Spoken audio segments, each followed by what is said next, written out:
Bancada Rua Fratelimo PP continua a tribunal recurso, onde confirma quando os documentos neve antes de ser hatamaona, o tribunal recurso atual justificação acordando inconstitucionalidade da nomeação presidente do tribunal recurso neve ikusmai hamoso polêmica e a sociedade nele. Segunda-ne, deputado bancada Fratelin David Dias Ximenes ba jornalista sira iha kai koli dehan sira mai husu tuir documentos nebe lorimai iha lorong sanu loresing ida bulan Agosto atau husu documentos ne nia prosesu lawansa.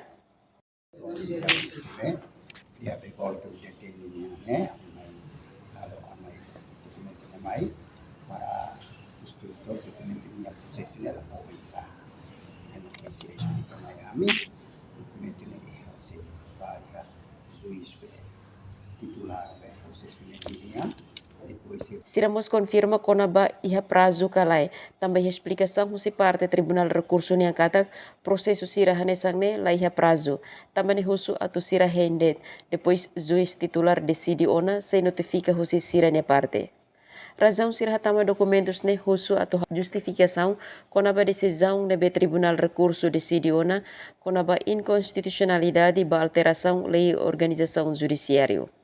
Terezinha de Deus, STL News.